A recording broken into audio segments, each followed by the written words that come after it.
Welcome to the 5th episode of the Albany Made podcast. Our last episode tackled fake news and how to spot it. And for this episode, we'll talk about how we receive the news. First up, our director, Scott Jarzonbeck, talks with Paul Grandal, longtime Times Union journalist, author, teacher, and now director of the New York Writers Institute. He discusses the way writing, reporting, and reading have changed during his career. I'm Scott Jarzonbeck, the executive director of the Albany Public Library. I'm here with Paul Grandal in our beautiful local history room. Paul's here to talk to us about the media and about the way the world of the media is changing. You may know him from the Times Union, has written numerous beautiful long pieces for that paper, and has recently gone on to a new position. And Paul, do you want to talk about that position? Yeah, thanks for inviting me. I really love this local history room, Scott, and I like what you've done here at the Public Library as the director. So my new job is director of the New York State Writers Institute at the University at Albany. Started in 1984, which was actually the same year I started at the Albany Times Union. And as a reporter for those 33 years, I often interviewed writers and attended dozens and dozens of events at the Writers Institute, and I always thought, man, that'd be a cool job, my dream job if it ever came open. And after 34 years of kind of hanging around, it did come open. I applied and I got the job, and I started a couple months ago. And it's really exciting because it is literature and writing and journalism and filmmaking and all the creative arts, things that I'm really interested in. There seems to be a real merger in that world, and it must be difficult to go from print journalism and really live in that world, and then all of a sudden have all this new media kind of coming in. What was your experience the last few years of being a print journalist? How did you see it change? Did you have to change your writing, or did you feel, were you pressured in changing your writing because of the web format? I think everything is getting faster, more compacted, more compressed. What I found in teaching, I've taught at University at Albany as an adjunct for several years, and I work with high school students, even some elementary level students, is our attention span, I think, is decreasing. The multitasking, multi-platform, I see it in my own kids who are now in graduate school and just graduated from college. While they're working, they're kind of looking at a screen, their phone is getting text, buzzing, incoming, so they're doing 2 or 3 things at once. I don't think we get our best work by being distracted that way. So at the paper, we were constantly under deadline pressure, not just the story at the end of the day for the next morning's paper, but if you had a breaking story, you're expected to be on the scene tweeting it, collecting images and video for a video, to blog it when you get back, to advance the story incrementally throughout the day. So I think the really well-crafted narrative suffers under the pressure to be fast first and constantly updating. Believe it or not, there's a lot of news junkies out there that get irritated if you don't put some fresh news on your website every 5 minutes or every minute. You really are kind of the master of that long-form journalism, and I've always enjoyed your pieces because of that. You paint a really great and vivid story. When you are now moving into the world of podcasts and doing audio, do you see that as there's a possibility to kind of use media and kind of paint that story, that deep and dark, that deep story? Yeah. I think it comes down to people that tell compelling stories are going to find an audience. Traditionally, it would have been in a magazine that came out maybe once a week or once a month, or a daily newspaper. Now it can be anywhere. It can be video. It can be the spoken word and podcasts. It can be print outlets that are not traditional, that are websites or blogs. But I think the story is what makes it. And I like long-term form story because you can use description, you can set scenes, you can bring characters in and out. I'm not as much interested in just a stack of facts and data. You have to, context, interpretation, using the research that you do in a compelling way. So I think great storytellers are emerging. We were talking before on Serial, this incredible podcast through Ira Glass's production company and NPR, Sarah Koenig, and started with Serial, then Dust One, now S-Town just finished. I mean, doing tremendous numbers. And there's a reason that they're bringing in millions of listeners, because the story that underlies it is powerful and compelling. It wouldn't matter all the slick gadgetry and all the high-tech digital technology if you had no story. So that's what I found in all my years and thousands of stories and many books I've written is you've got to find a good story first, good characters, some kind of dramatic action, and then you can build it as a film, you can build it as a visual story, you can build it now on Snapchat, on Instagram, on Facebook. There's many more platforms, but if the story is flat and doesn't come alive on the page or on the screen, then you don't have anything anyway. Another thing I've wondered about, we just did an episode about fake news, and there has been this growth in really the last decade of almost citizen journalism, where people are starting blogs and kind of competing with the larger, more established journalists that are out there. What's your view on that? I mean, where do you see that kind of falling in place in the whole world of information? I think it's kind of the best of times and the worst of times. The best of times in that the fact that everyone now has a cell phone makes everyone a witness. It's the reason why we see police officers shooting civilians, why we see racial crimes, why there's an outrage over sexual assault on campuses, because everyone is watching now, which is good in terms of holding people accountable. In terms of the worst of times, a lot of people who put things up on the internet do not have their facts, are not trained in getting multiple sources, confirming stories. Their hearts might be in the right place in some instances, but they lack the professional background and grounding in journalism. And then there's the other side of the spectrum, the really kind of reckless, dangerous, criminal behavior where they create stories and they build fake websites to push a fake narrative. Hillary Clinton was the victim of that to a certain extent in the campaign. The rise of alt-right publications like Breitbart, and it's really just sort of a new twist on the supermarket tabloids. I mean, I'm going to be 58 years old, and I can remember, you're younger than me, but as a kid, you'd leaf through the tabloid in the supermarket checkout line, and this was 40 years ago, 50 years ago in my case, and it was much like what you see on these alt-right, websites now. If it's too good to be true, it probably is. And I think that the onus is now on the consumer, the person who's seeing a million stories every day flow across their Facebook page or their Twitter feed or their Instagram feed. They have to now look at the source and consider, is this person legitimate? Is this a trusted news organization? Do they live by established journalistic standards about confirming sources, using official sources, or is it a propaganda? And more of these they sound legitimate and they have kind of a professional-looking masthead, but they are plants to, push a false narrative or to drive a certain agenda. And I think people really need to be careful about that. You can't take whatever comes in front of you on a screen across the digital landscape as the truth anymore. I'm confident if I see something, especially from the Associated Press, which to me is the gold standard. As a newspaper journalist all these years, they are a consortium of newspapers and news outlets and extremely well vetted and highly, highly credible. The New York Times, the Washington Post, long-established news organizations that, one, have a century and a half, 150, 160, 170 years. The Times Union, 1856. They're not going to squander a reputation and what they have built over 150 years for a bogus story. But some of these websites that I see that look somewhat realistic, but you have to scratch a little deeper and find out who's pushing them, what the agenda. Often it's a sort of a fringe religious or radical political group. And I think it happens on the left and the right. It's not simply the right. But there's a lot of manipulation and propaganda going on in fake news. That's the term that Trump uses and it's got everyone's attention. But it's really a new iteration, much more technologically savvy than what we found in the supermarket tabloid 50 years ago. So in your new position, you deal with a lot of authors and people whose livelihood is made through writing.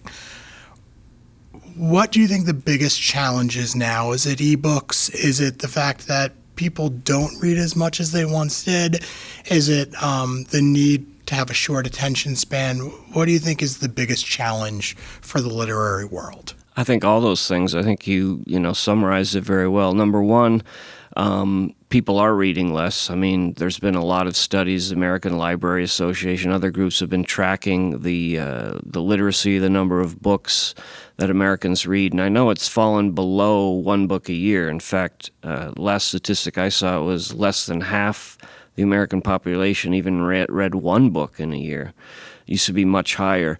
They do studies on students, the amount of time they spend on social media, on their phone, on internet, gaming sites has skyrocketed. The amount that they spend reading books or reading challenging, journalistic material has dropped.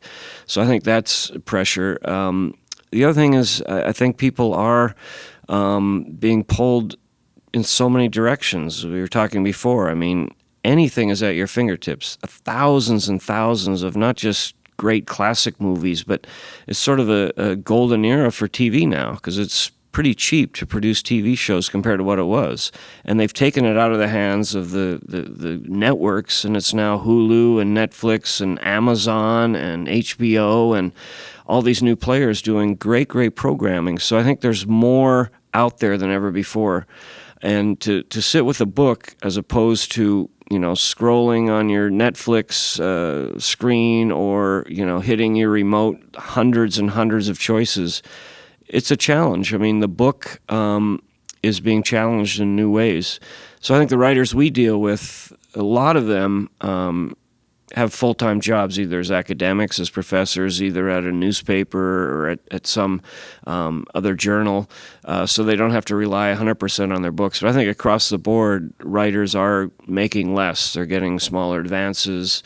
They're selling fewer books, and there's a lot of pressure. I'm going this Friday to Book Expo, the big book industry event in New York City, and I'm looking forward to just seeing what the trends are. One thing I am seeing and reading is that Trump has been a boon for some media organizations and for book publishing. A lot of people are working on Trump books. What does it mean, this guy's so disruptive and so outside the norm?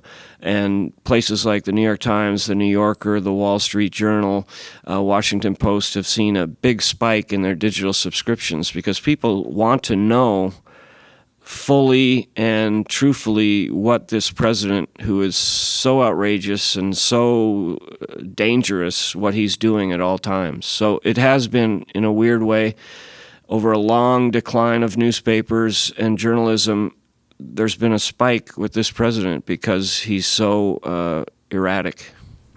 So, Paul, if someone wanted more information about you or the Writers Institute, where should they go? They should go to our website, which is www.albany.edu, then /writers, INST. Best if you just go to albany.edu and you'll find a link to it on the homepage of the Albany University at Albany website. And you can go to my Twitter feed. You can go to NYSWI, or Writers Institute Twitter feed, and follow the latest news. And I will put in a plug for a major event we're doing October 13th and 14th. Like all our events at the Writers Institute, I should mention, free and open to the public. We're very proud of that. We've never charged.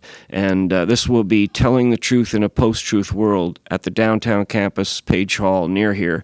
We look for a lot of people from the Albany community and beyond will be part of that. We're bringing in people like Jill Abramson, Bill Keller, both former editors of the New York Times, Floyd Abrams, the preeminent First Amendment lawyer who actually represented the New York Times and the Pentagon Papers. We're bringing in, Russell Banks and Gilbert King, Pulitzer Prize-winning historian, and on, a really impressive list. So that's October 13th and 14th, Telling the Truth in a Post-Truth World. Thank you, Paul, so much for coming in and speaking with us. Thanks, Scott. It's been fun.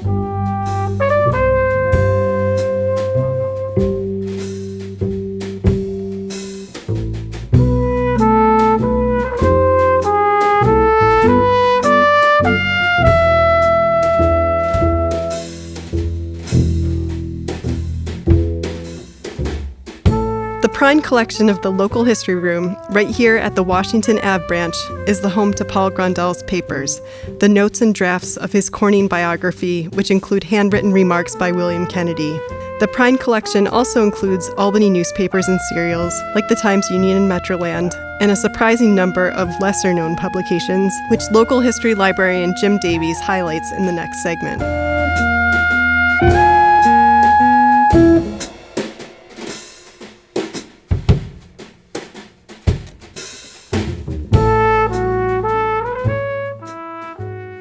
Are local newspapers and periodicals something you collect in the Prime collection? We currently subscribe to a number of journals and publications that are pretty useful to genealogists and people curious about New York State and Albany history. Our collection of Albany newspapers on microfilms is probably one of our most used resources here at the library.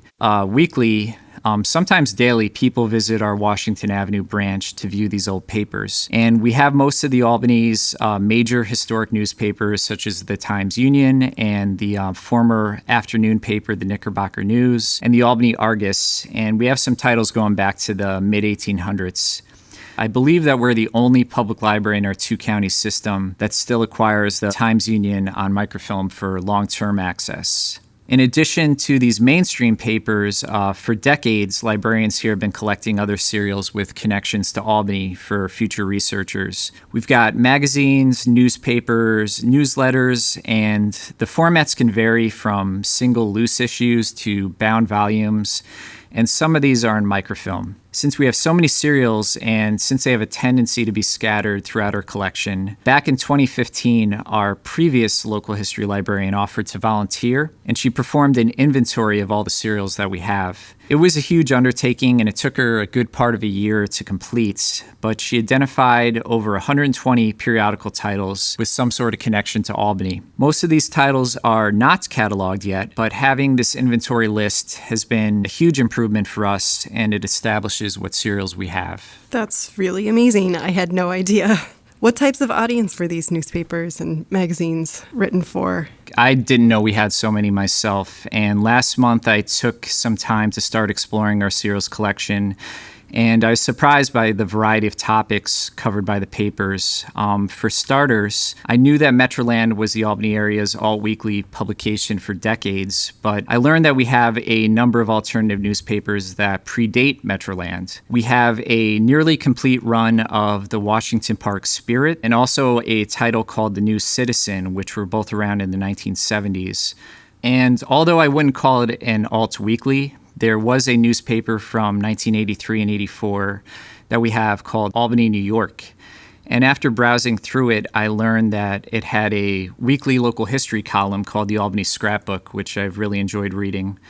Sweetfire was an alternative paper from 1971 that wrote for Albany students and frequently commented on the Vietnam War. We have a number of old Albany literary journals and papers that were often subscription-based, such as the Fort Orange Monthly from 1886, a 1930s publication called Half Moon, a paper called Phoenix from the 19-teens, and Washout Review from the 70s. We are lucky to have issues of The Liberator, which was written by members of the Albany civil rights group, The Brothers. We have issues of Unity, which was a periodical published by the Albany Interracial Council in 1937. And we also have the premiere issue of The Albanian, which was a newspaper for Albany African Americans in 1947. We've identified some titles that focused on Albany housing issues. In the mid-60s, the Albany Mirror, the voice of poverty, wrote extensively about housing conditions and anti-poverty programs. And the paper called Student Tenants in Albany from 78 focused on off-campus student housing in Albany. We have some 1970s publications that covered women's issues, such as Speak Out, which was a feminist periodical, and The Daily Woman. And we have two Italian Albany newspapers, La Capitale, which contains some articles in Italian, and The Sentinel. Finally, Al Quaglieri, who used to write for Metroland and is a frequent visitor in our local history room, has been donating his issues of old Albany local history periodicals from the 80s and 90s, such as Capital Land Musician Magazine, The Backroom Buzz, which also went by the title The Buzz, Rock and Read, Swing Time, and Decadence Magazine. So our local history serials collection, it's definitely pretty diverse, and issues span back to the early 1800s. Wow. I'm going to have to take a look at some of those. Do you have a favorite? I'm definitely fond of Metroland, primarily because that was the one I was the most familiar with, but there are others that I like. Back in 2013, I went on a walking tour of the Pine Hills neighborhood that was led by Lorraine Weiss, who is a historic preservation planner for New York State Parks, Recreation, and Historic Preservation. And during her tour, she brought up a serial we have in our collection called The New Albany. This publication dates back to the early 1890s, and its objective was to promote Albany as an excellent city to work and live in, and to frequently advertise the Albany Land Improvement and Building Company, which was advertising villa lots in the area around Manning Boulevard, which at the time was developing into the Pine Hills neighborhood. A famous quote from one of their ads is that every house at Pine Hills is a summer resort. The residents there have almost forgotten how the family doctor looks. Volume 1 of The New Albany can be found for free through archive.org, and the true reason I like it is because nearly all the issues have a feature article about a location in 1890s Albany. What periodicals and newspapers are you actively collecting? In addition to the Times Union on microfilm, we currently subscribe to some New York State history publications, such as New York Archives, The Half Moon, and New York Researcher. We also collect a number of Albany newsletters, such as Freedom Seeker, which is the newsletter of the Underground Railroad History Project of the Capital Region. We also have current newsletters from Albany Rural Cemetery, Historic Albany Foundation, and Save the Pine Bush. We've been doing our best to grab the free issues of popular Albany serials being published right now. We started collecting the alts last year, and we haven't missed an issue yet. We also try to grab issues of the 518 Spot and the Times Union publication 518 Life when we can get our hands on them. So we're definitely adding to our collection for future researchers. Do you have the New York Post? The New York Post? We do not. Just kidding. Okay. Can people make donations of old periodicals? Yes. I'll start off by saying that we don't need any old mainstream papers like the Times Union or Knickerbocker News, since we have those on microfilm. However, we do encourage donations of Albany history materials, and this definitely applies to old serials, since our collection has a ton of gaps in it. Of the 120 serial titles that we have, we are missing issues from nearly all of them. For instance, that 1947 African-American publication, The Albanian, we only have the premiere issue, and I'm very interested in learning if future issues were ever published. We had a really great donation just a few weeks ago. Stephanie Richardson from Capital Neighbors newspaper reached out to our library and offered to donate a complete print run of their paper. This paper has been in publication for over 20 years, and I personally like it because a lot of the issues focus on Albany history and architecture. And recent issues feature a regular column written by the city historian Tonio Opalka, so it's always a good read. And we plan on digitizing all the issues of Capital Neighbors, and we plan to make them available for free through the website New York State Historic Newspapers. So we look forward to initiating that project in 2018. If someone had an old newspaper to donate, how would they go about doing that? If you stumble upon any old Albany periodicals that you're interested in donating, feel free to contact us. We're also interested in old Albany yearbooks. And the easiest way to do this is to just first email us at localhistory@albanypubliclibrary.org, or you can call our Washington Ave reference desk at 518-427-4303. And if anyone ever does want to come in and actually read or view any of these old periodicals, they're in our local history room, and that room's open to the public a few days each week. It's kind of a weird schedule, but if you go to our website, albanypubliclibrary.org, and find the local history page, you'll get to see our schedule on there. Thanks, Jim. Thank you.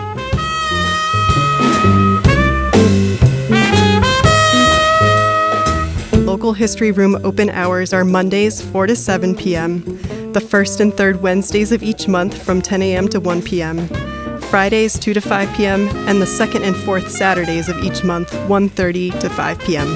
Don't worry, this information is all on our website. Send a local history question or comment to librarian Jim Davies anytime at localhistory@albanypubliclibrary.org.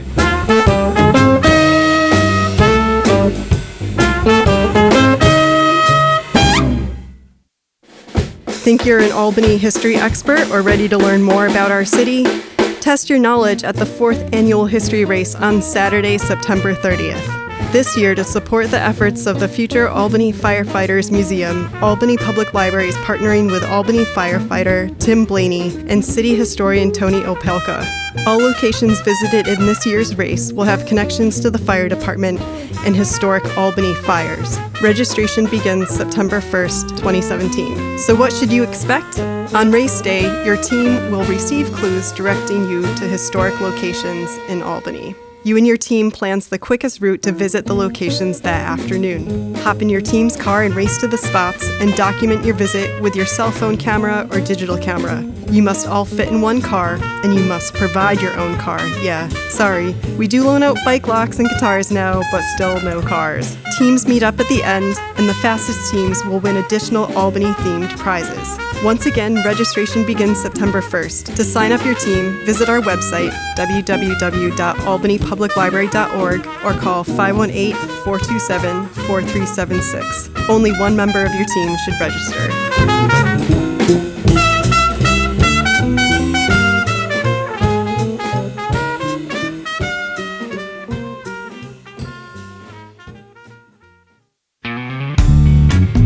Our podcast is produced by Sarah Clark, engineered by Ryan Slowey in the Albany Made Creative Lab. Theme song by Ryan Devine. We'll be back soon with another episode of the Albany Made podcast. Thanks again for listening.